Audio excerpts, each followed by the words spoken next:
Education is the heart and soul of the Sam Villa brand as we stand before you for the love of education. Whether it's through live education or maybe through social media, we're always trying to make a personal connection with you, the learner. Our contributions in education will be our legacy in this age.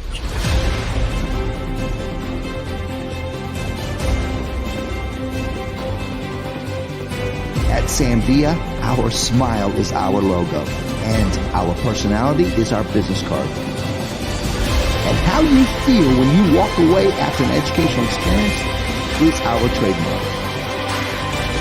The heart of Sam Villa is education. Join our journey, my friends, and we will change your life behind the chair.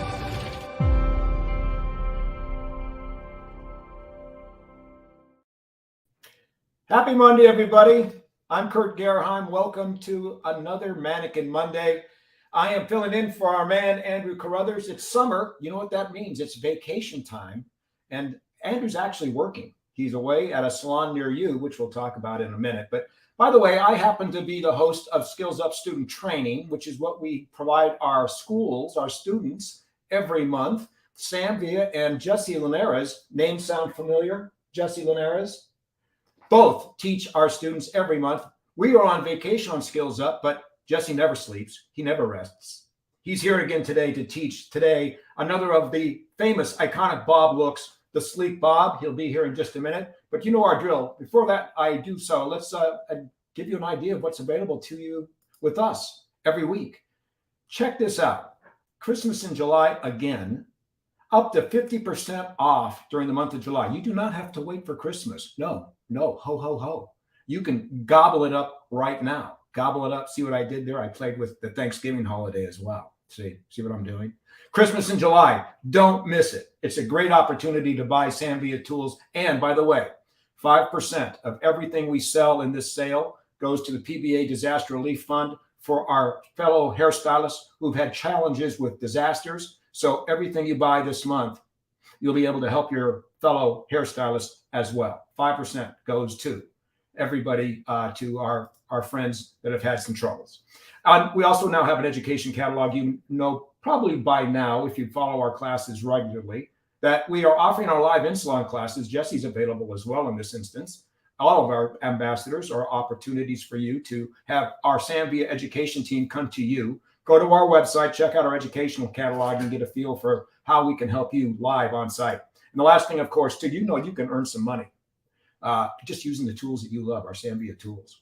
Our affiliate program offers you 20% commission every time one of our tools are sold when they use your code, if you want to call it that.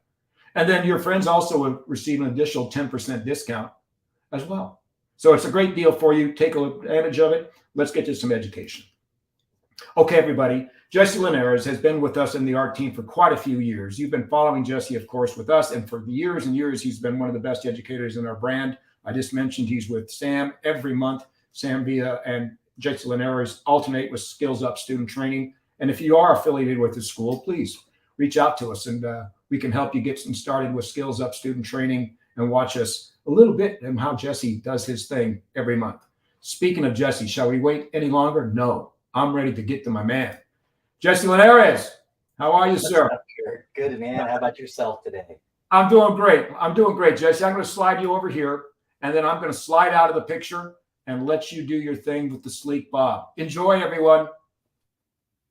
Good morning, everyone. Thanks for joining us. Jesse Linares here, joining you from Nashville, Tennessee. We're going to be going after the sleek Bob, which is a haircut that never really goes out of trend. It's always around.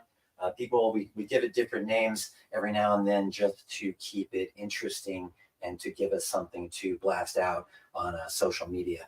So the first thing we're going to do is we're going to get this haircut ready for being cut in natural fall position, which means we're going to section the hair around very dependable reference points that we can see on the shape of the head, which are very familiar to us. First one is right here. Parted right down the center line. The center line is what's going to separate the head into its two halves, giving us the left and the right side. The next partings that we're going to make, as you can see, we're going to take place here right at the ear. So whether we go to exactly the top of the ear, or do we go to the mastoid process back here behind the ear, but somewhere we find that apex, or the widest part of the head as it exists on the side when viewed from the top. So if we were able to get above this and look down, we would see that there is a point where the shape of the bone itself protrudes the farthest. And that's actually where we want to section to. So we're going to make that parting right there. We're going to do the exact same thing on the other side. So from the highest point of the head down to that dividing point that separates the head from front and back. And that puts us in the 4 big quadrants, which we're all familiar with. We're going to carry that center line down the back and just keep all the way going down. If we had a human being, we would look for some shoulders to help us balance this out. On our mannequins, we have our lovely logos that show us a dead center on the back of the head. So if that's you working on a mannequin, don't struggle too hard. Just look for the middle of those logos, put there conveniently by Pivot Point for us. Big shout out to Pivot Point, by the way. We could not do what we do without them. I'm fully outfitted with my Pivot Point tripod, and of course, the lovely Lydia, our own mannequin designed for us by Pivot Point. Now from here, we're going to separate this rear quadrant into 2 halves of its own, looking for a point of reference that we refer to as the corner back. You can see here where the side of the head is working its way to the back. Eventually, the comb walks off the head. We run out of territory there. And if we place one flat against the back of the head too, the same thing happens. And if we did 2 of them together, then you get this little corner that appears right there. So draw a vertical line on that point. Now we're just going to isolate this with a clip. We'll work to the other side. Why are we sectioning it this way? This is a technique that I've seen in lots of education, but I feel like our homies over at Redken said it best when they call it a vertical breakdown. That is putting the hair into the natural changes in direction that occur on that person's bones, on their anatomy. So it allows us to see where hair hangs in natural fall, how it's affected by gravity. Finding that corner there, left corner back. And we'll just isolate that with a clip. So the point here is to make a more or less one-length bob called the sleek bob. It's got some other names out there on social right now. We'll just call it a sleek bob for today. Some of the other names are pretty hysterical. When I heard one of them, I was like, I don't care what that haircut is. I want to do it just because that name is hilarious. Sleek bob. So now we have this center parting, and then we have these 2 corners that show us right here. Now, knowing for a fact that we're going to be cutting this hair pretty short, just under jaw length, we know that if someone has the propensity to kind of pile out here in the nape, or to collect a lot of bulk right in there, then we're going to address that before we even get started cutting any of the perimeter by doing a little bit of selective debulking there through detachment or disconnection. Let me raise this up just a little so we can see where we are. And we're going to look for a place where we can disappear some hair in the nape area somehow, causing some negative space to form. With the absence of this hair, the heavier layers from the top may be more inclined to want to kind of snug up in there a little bit better rather than to pile out this way. So the first thing we're going to do is look for that safe spot to begin to open this up. Now we're looking for a density read, if you will. Think of it that way. We're looking for a place where if from a distance you could see that comb through there, then it's very likely that if we get under here and do something crazy, that it's going to begin to kind of show itself through the top layer. So we just kind of fudge this around a little bit and look for a place where we know that we're totally safe And I'm actually getting to be right about the crest of the occipital there. And I'll allow myself to go just a 1/4 inch higher from there, knowing full well that I can hide what I'm doing and that we really can't see what's going on through this hair. Now, as we begin to think about cutting some of this off to create some negative space, we're also having to be concerned about, do they want that? Is this just going to be gone?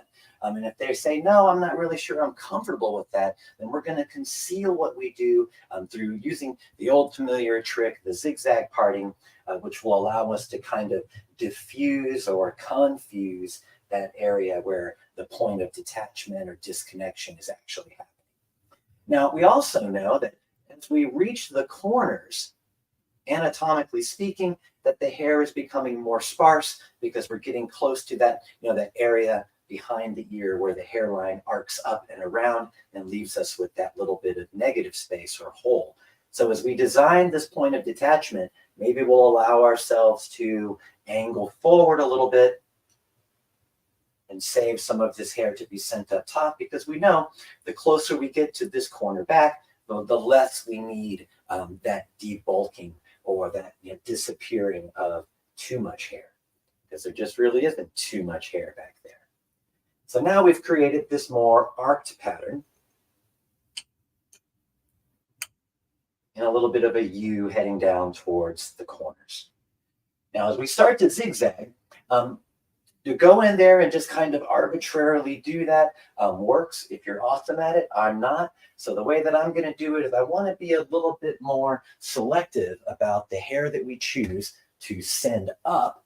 Hair being sent up will be protected as part of the top layer. Any hair that we hook and send down will be cut away as part of the debulking.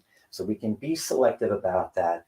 Getting over here at this corner, we don't really need to do that much there. So we may actually hook a little bit of that and send it up top. Same thing here. Maybe hook a little bit of this and send it up top. The idea that I'm going for here is that I want my zigzags to be kind of long and vertical and really next to each other. If we go in and just kind of roughly zigzag, the line technically is approaching more just a clean line. So if we want to really confuse it, then making these zigzags really nice and tall can help us. Here's a place where I think we could spare a little bit. So we'll knock into that top section a little, drop some down, and let it become part of that debulking story. Same here. Hook a little from the bottom and send it up.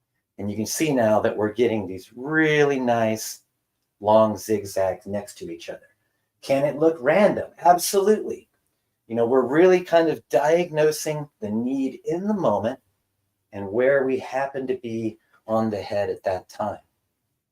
Come to the other side. This was our last little bit that we borrowed and sent up.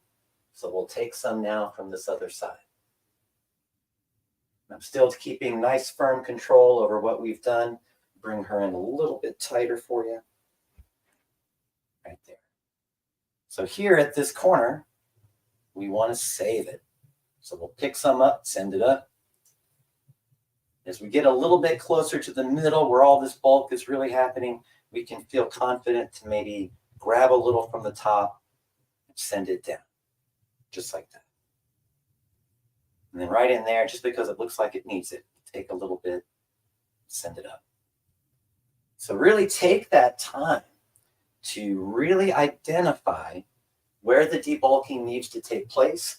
Not everyone has the same amount of hair on both sides of the center line. So it could end up being something that looks kind of randomish, kind of like this. You can see those lines now as we approach the corner back and as we do the same thing on the other side. Nice and random. Get that to click back in place. There we go. So now that we have this, we want to identify what's the shortest piece that we can cut. This little zigzag starts off pretty high, so we can take our guide right there. And what we're looking for here is, we'll get a profile. is, where do we want that to begin to collapse in the nape area? So as we work this little bit of guide here, we want to find out, getting under that crest of the occipital bone for sure.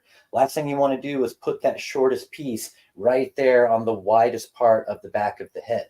If that's what happens, then you're making it be more likely to kind of really pile out in that area and then open up that little bit of hole that might appear through here and here, depending on how you do your detachment or disconnection.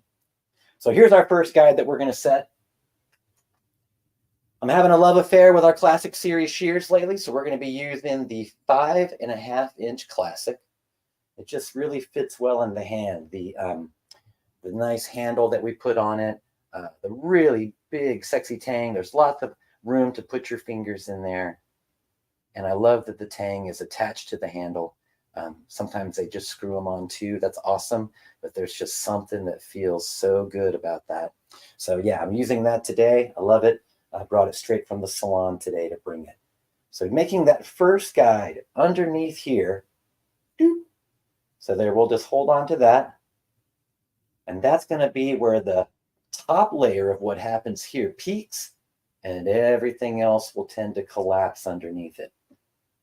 Now, we don't want to take away too much from the bottom of this bulk-wise, because we do need to have some real estate or some hair left here to create for us a perimeter. So we're going to use a really high form of elevation to bring this up there and really knock some bulk out while preserving as much length as we possibly can. So here's my guide. Keep an eye on it. And we're going to take this hair.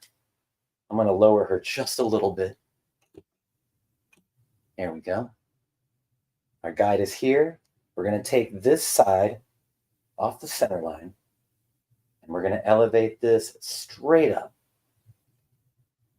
And we want maximum elevation. So we don't want to travel off the head this way at all. We want to keep it as connected as possible all the way up. There's my guide. Right there. Rolls out in my fingers. So we keep our hand pressed tight against the head there. Make sure you're really knocking those knuckles against that nugget. That way we're sure that we're not traveling off the head and creating a scoop in there. So now once I have that in place, we'll make our cut. Now we can cut it blunt with confidence because we have the zigzag parting in here that is going to confuse that for us. And you can see as I'm dropping this down that the top layer crests and then it kind of collapses underneath there. Let's do the same thing on the other side.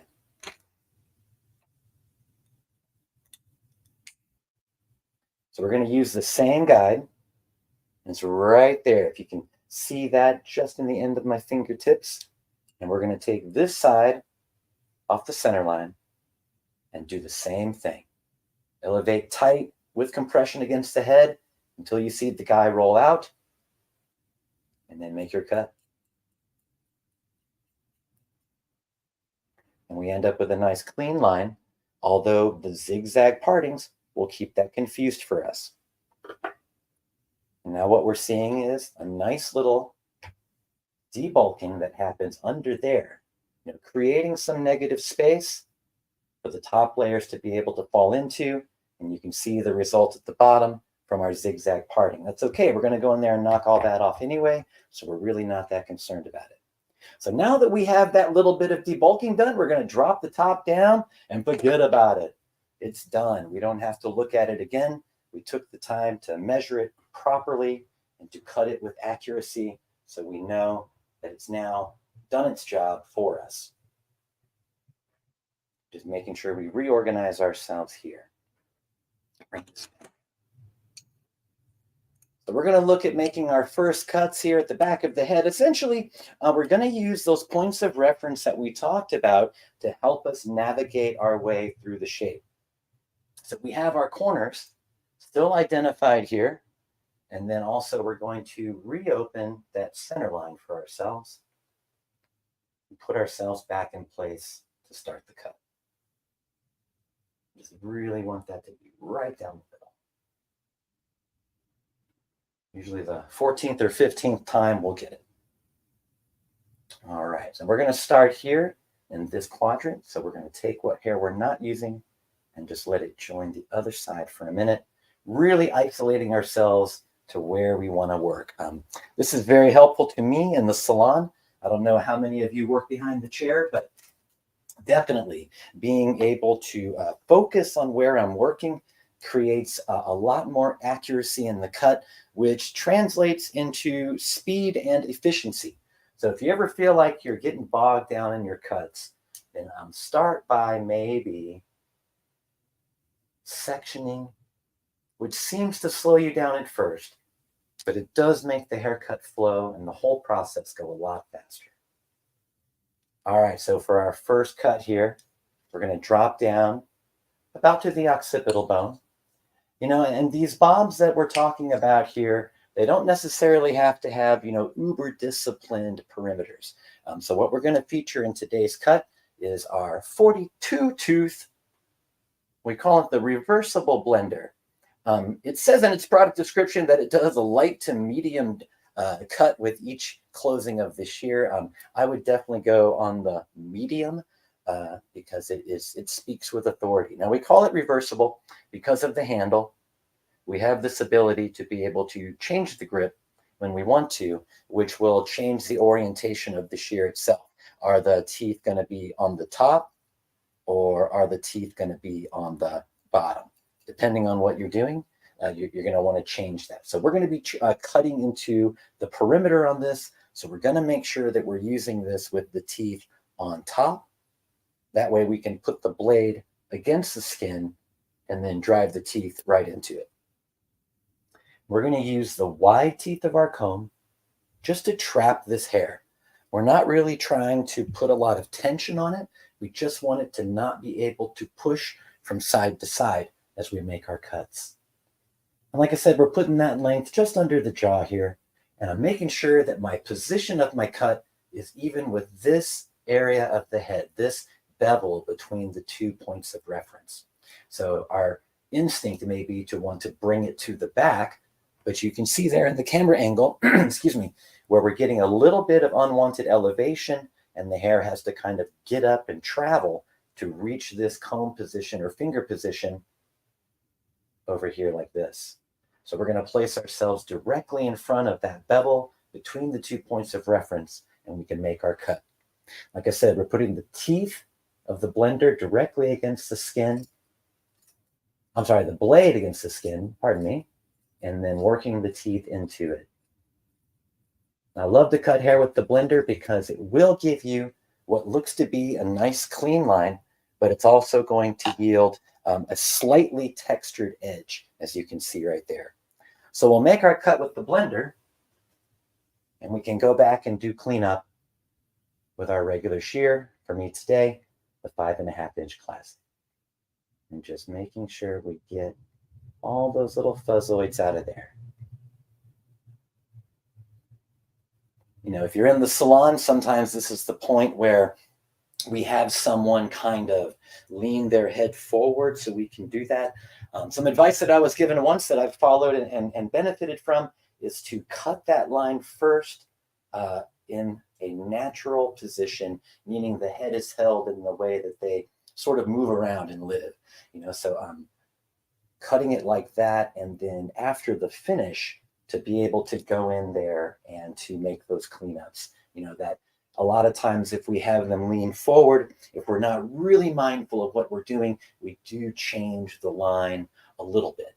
And so this, from my experience, gives me a little bit more control over that end result. So now just dropping that section down. This is the center line. Here is the left corner back. We're going to put ourselves right in there, just like we did before with the wide teeth of the comb.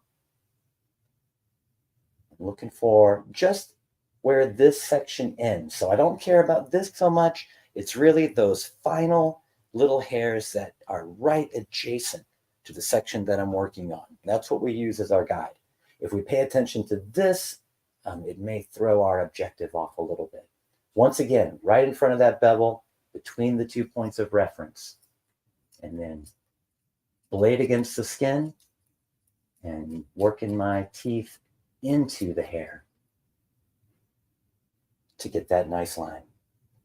Once that's done, we can take our regular shear and just clean up any little interlopers or anyone who does not belong. And we're going to carry that section forward now to bring us to the section that is between the parting at the top of the ear, taking us to the corner.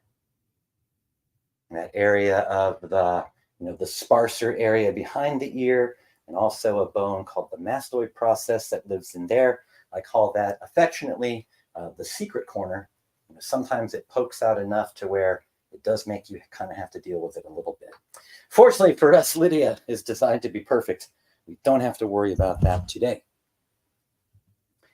Now, once again, keeping myself right there. This, once again, marks an area where the head is curving away, where the side of the head is truly going to hit the corner and become the back.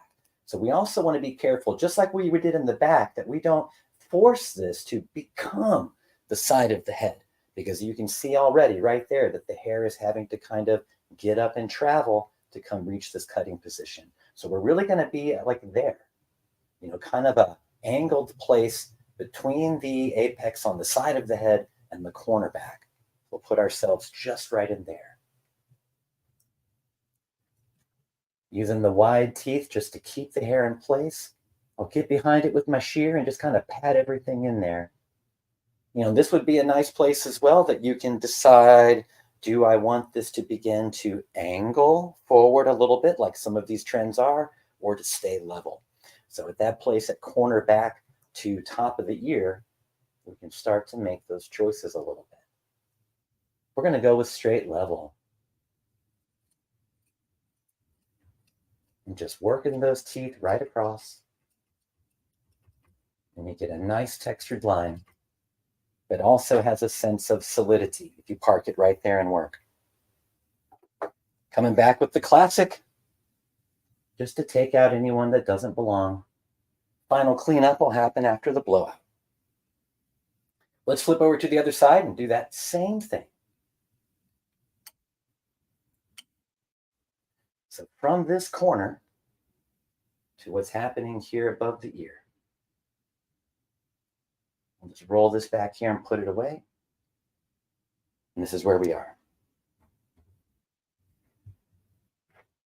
So once again, inserting those wide teeth of the comb to hold the hair in place. Give it a little pat on the booty there to bring everything into the comb. And then remember, my body position is directly between those 2 points of reference, right on the bevel.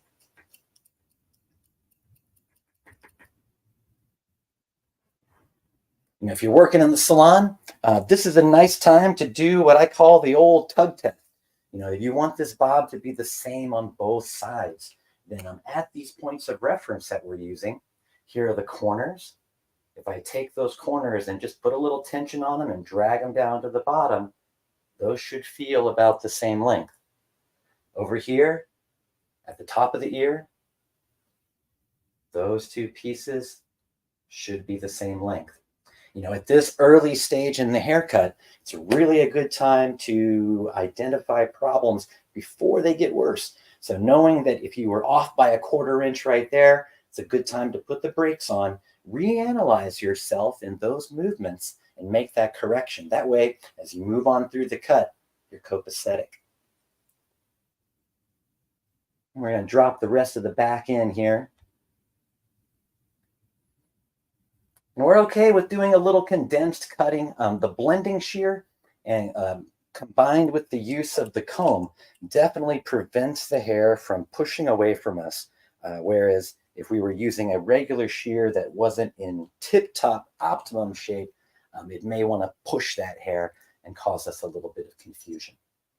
So I'm just going to re-clip my hair so I know where I'm at. Center back to corner. Corner to top of the ear. Just hang on to those. Put one last clip here.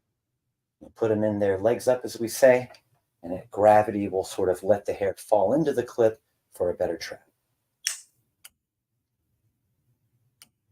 All right, we're going to go after what remains of this. This will be nice and easy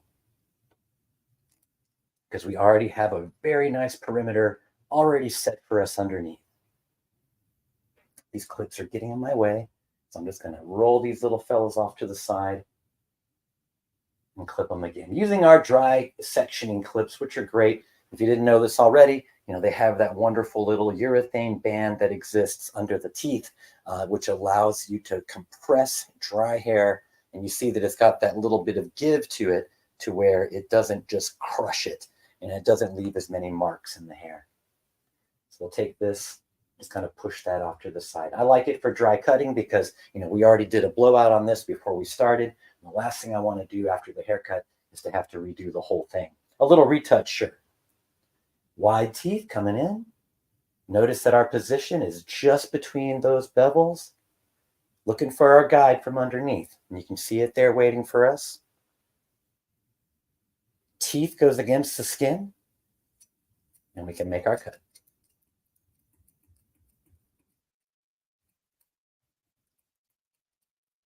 A little bit of cleanup there. Takes a few more chomps than it would with a regular scissor, but the result that we get often eliminates rework on the back end. So for myself, I became very, very happy with investing a little more labor on the beginning to save myself work on the back end.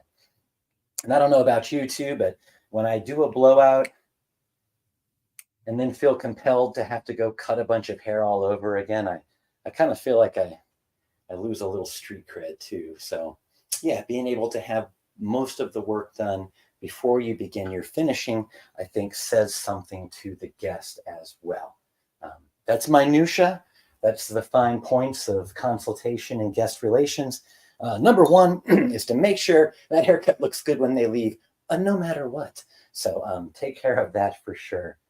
But as we get a few years under our belt, I'm going on 20 years here doing hair at the chair. You begin to nitpick yourself a little bit, or you ought to anyway.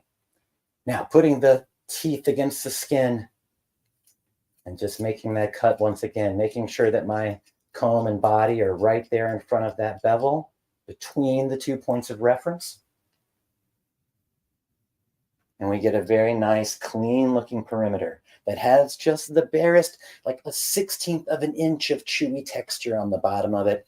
Feels great. It tends to want to marry and live together a little bit easier. Sometimes if we draw like laser line across the head and cut that with a regular scissor, and then the next 1/2 inch drops down and we cut that with the scissor, it's hard sometimes, I've discovered, to really make sure that those sections live together well after the blowout without showing like a little bit of a step effect in the underside of the perimeter. So I've loved using slightly bigger sections, which feels against the rules, but then going after it with a good, strong texture scissor from the very beginning. It's really giving me the results that I like. Something to think about. Is it right? Is it wrong? Who can say? It's just an approach. So definitely try it in your world. Sometimes I like to joke, the number one thing we're trying to do at the chair sometimes is just to keep ourselves interested in what's happening. You do 10,000 of the same haircut, and sometimes our inclination is to kind of go to sleep a little bit and to not be giving our very best. So, whenever possible, find a twist. Find another way that you can, jazz up a shape or do something slightly different to impress your clients, to impress your coworkers, and last but not least, to impress yourself. Comb right between the 2 points of reference, and we're right in front of that bevel. Here comes the blade to touch the skin, and then our teeth do the work. Bringing that down. My instructions to the guest throughout are, ma'am, just keep your head level. No tilting or turning unless I ask you to. Sometimes we have to say, put that phone down just for a second. Stop chewing for a second. This next part's kind of important, right? So don't be afraid to coach your guests a little bit, as they are participants and collaborators in what is happening. Without them, all the time our clients say to us, you really just do the best on my hair. And just remember, and this is what I say back to them, I couldn't do it without you and your help. So yeah, definitely. They are an active participant in what is happening. Make them part of the game, and they'll be much more interested not only in what is happening, but also in your advice on how to take care of it. Here we go. Wide teeth coming down. Looking for what's previous. There it goes underneath there. And like we said before, teeth goes against the skin, blade goes against the skin, and the teeth enter the hair doing all the work. If we were to go the other way, maybe you were thinking to yourself, why should I do it that way? What happens if I put the teeth against the skin?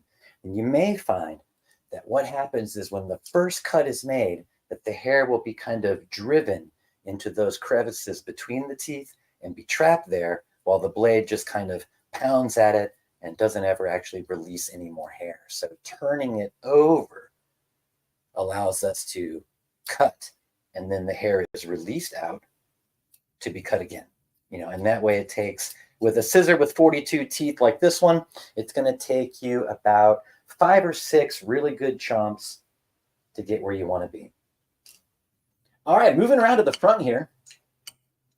And we're going to be aggro. We're going to just take this whole bit there in one chop, and I can see a little bit of a dent that has formed, very, very tiny. We had that hair there for a while. And what I love about it, though, is that if that had been any other clip, it definitely would be a big dent and not just that little shadow that we get from our dry cutter. It's our dry cutting clips. So now what are we doing? We're moving this front hair away, because if we leave this in its natural fall position, I think we can all agree, first of all, this is not realistic for how she's going to wear that.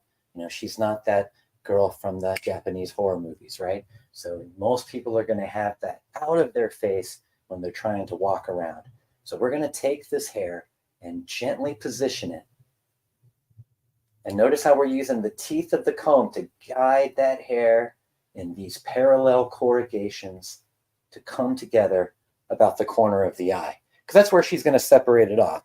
And then boom, here comes our hero again, the dry clip.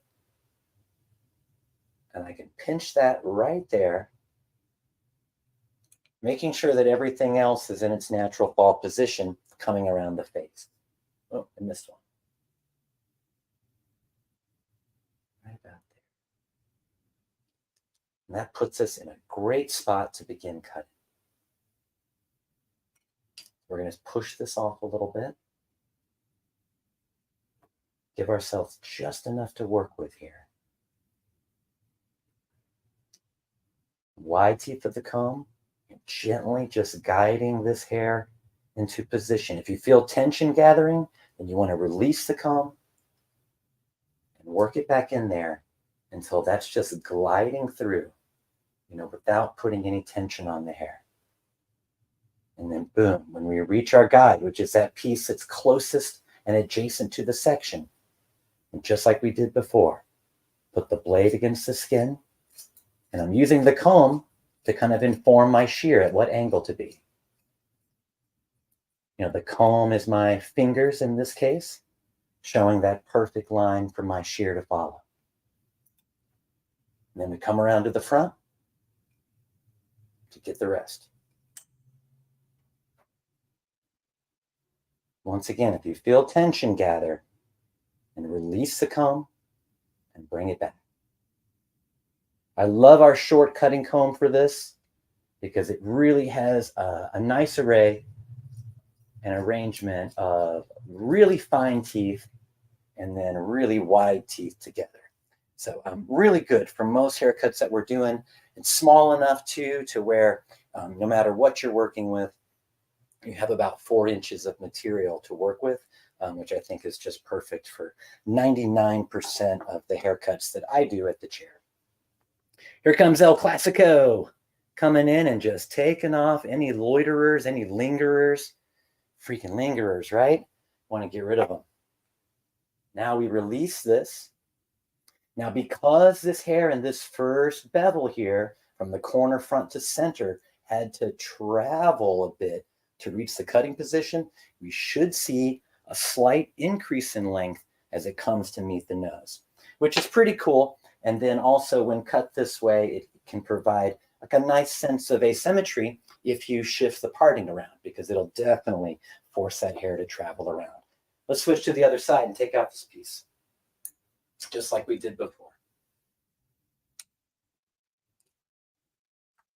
So what we want to do is we want to guide this hair nice and even, parallel lines to the grain. See how this front piece is already kind of like falling over that? We want to avoid that because we won't get the straight line.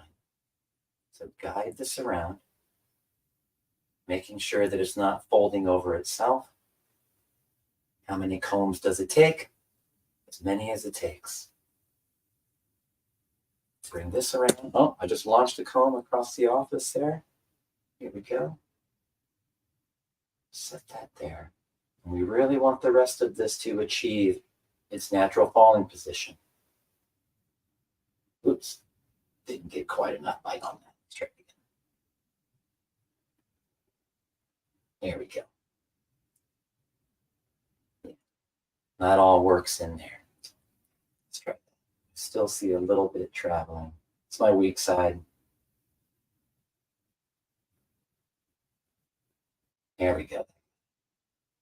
And then gently with the wide teeth of the comb, just kind of working out any little speed bumps or bubbles that may be appearing in the grain. This is one of the easiest haircuts to learn, I would say. But then from my own experience, I will testify that it is one of the hardest to master. I very seldom walk away from a bob like this feeling 100% about it. I'm always like, there's a way I could have done that a little better. Here we go. Matching up to the previous guide, which is right there, touching the section. Blade goes against the skin. Teeth enter the hair to make our cut. Now here in the forward section, it entered the fine teeth of my comb a little bit, so I'm going to gently pull that out and reinsert with the wide teeth and continue the cut. I love using the comb instead of my fingers for situations like this because it really guarantees the straightness of that line, keeps my meat out of the way of the scissor, which is always nice. If you know me at all, you know that I love to bleed, or at least it looks that way when I get around scissors because I always cut myself. So we always end up safer. I end up safer if I use the comb and kind of keep my manos out of the way. So that brings us now to the sleek bob. You know, at the end of this, the brush that I used to style this today, it's one of my favorites right now. It is our Artist Series finishing brush. 100% boar bristle, medium tension. Really, really nice for reworking a blowout and just providing that super soft finish. I love the easily palmable size of it. This is that little brush that just goes right in your back pocket at the salon. Don't tell the stay board I said that, but it can stay with you all day. And if you're a fidgeter like me, it's the perfect little guy to just kind of noodle around with as you're walking around the salon. I always have fun. So that is our sleek bob with a little bit of interesting detachment from the back to give us a little bit of negative space. You can see those little shorties that are appearing in there to give us some negative space for the back of this to want to fall into so we can get that profile that's just a little bit leaner from the side view. Sits in there sweetly. Our 42 tooth reversible blending shear that we use for the entire haircut and clean up with my personal fave right now, the 5.5 inch Classic Series shear. Now, and let's jump over to Elmo just for a second. If you love seeing diagrams and charts, I want to give you just a little bit of that. Hey, Jess. Yeah. Yes, I want to stop right now because I think there's an interesting question coming from Gracious Mom. I want to throw it in to you before you get started with Elmo here. Yes, sir. Let me see it. I want to cut my hair like that. Can I do it myself? She had a professional in the Philippines that she did not get the results she expected. What do you recommend? You mentioned this is not an easy cut. Well, I would not recommend doing it on yourself. I never want to say impossible, right? Because I'm already thinking of like the kinds of mirrors that it would take and the kind of ambidexterity that it would take. So I would say under certain circumstances, meaning A, you are ambidextrous, because you will definitely have to use the scissor in both hands. I'm trying to, in kind of a funny way, say, don't do it. Find a professional that can do it for you, please. And also, you deserve to have a salon experience. A harrowing home cut is never anything that anyone should have to go to unless we're in lockdown. And may that never happen again. So please don't do it. And Jess, I'm going to go for one more question before you jump onto Elmo's cam. Let me give you another peek at another here from a lefty. Sure. I'm about to ask that, is it normal to have a weaker side? Since I am left-handed, it is always hard for me on the right side. Yes. Left-handed people, I don't want to call them marginalized. I was born left-handed and I switched to right. And I did learn briefly to cut left-handed up to a point, just because I wanted to know the answer to that exact question. And what I will say is this, you're at a slight disadvantage only because most of us are right-handed and most of the education that you're going to get is being done by a right-handed cutter. But what I will tell you is this, take comfort, because right-handed people have the exact same problems, but just on the other side. So yeah, take your, I got a great tip from Sam. He was like, you can film content and then flip your camera as you're watching it. And then you'll be getting basically left-handed education. Brilliant. From the man himself. That guy's always full of great ideas. Jess, I think those are the questions for the moment. Let's go to Elmo. Let's see what you got for us. Yeah, I just want to step over here real quick. I always like to have a flip chart in my classes. That doesn't happen very often. You can bring us full screen on that, man. Thank you. All right, we're going to focus right here. This is my electronic flip chart, if you will. And what I want to just give you is the sectioning that we took today. So we had a section that ran down the center line, which divided the head from left to right. But then we also looked at going down to top of the ear, or what is truly labeled as the widest part of the side of the head. Our corners were there. And then this one we kind of implied at the end, but we didn't talk about it too much, would have been from the corner of the eye to the top of the ear there. And that was that section that we were pushing out of the eye to put against the cheek and put everything in natural fall. The big, the funny business today was the zigzag parting.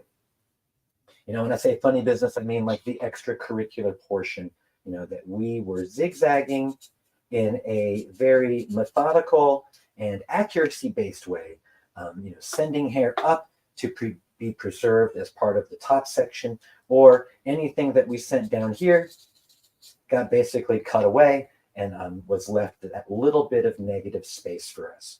So one of the big anchor points of today's discussion is that we definitely used these points of reference, as our friends at Red can call them, to navigate our way through the haircut, using them as guides as we worked in a horizontal way around the section. Don't be afraid to use condensed cutting or big fat sections of taking hair all at once. What we did today to compensate for the inaccuracy that can happen sometimes is that we used the reversible blending shear to take that out at the perimeter, which gives us a textured line, but also appears to be solid. Thanks, Kurt. We'll go back to the main cam. So here she is with us today. Yes, our sleek bob, a haircut that never goes off trend, really. Someone's always going to want this, and we consider it one of the, the so-called 5 haircuts, the haircuts that everyone should be able to know and perform with some degree of proficiency. So yeah, work at this. It's kind of like a bonsai tree, I call it. You can work on it again and again and again, And if you're Zen, you'll get something out of it every time, and it's always fun to tackle. Thank you guys for being with us today. We hope you guys love coming to our channel. We love being here for you, and I hope you got something great out of today's Bob. Jesse, thank you so much. It was a great class today. Really popped it. I know you and I have been working together with our students around the country through Skills Up student training, and you've really been using fundamentals through the bob, this iconic style that every hairstylist has to master. And you've done several different versions of it today, the sleek bob. Outstanding work, Jess. Really enjoy working with you as always. Thank you, sir. Always a pleasure. All right. See you next month, Jesse. Jesse Linares. By the way, he is available to all of us around the country. I reminded you that we have this education catalog for live education for your salon on site. And it's a wonderful catalog to look at and see what all the great education we can offer you. But before I leave you today, let's just remind you, this is a great time to pick up those shears that Jesse highlighted today, the reversible blender and the classic 5.5. Great opportunity right now. Christmas in July. Enjoy yourself on site. And remember, 5% of everything we sell this month will go to the PBA Relief Fund to help our stylists who have had some disastrous experiences through natural disasters. We have more of them than ever, don't we? Well, everybody, thank you so much for your day. We'll see you next time. I'm Kurt Gerheim. Enjoy your summer Monday.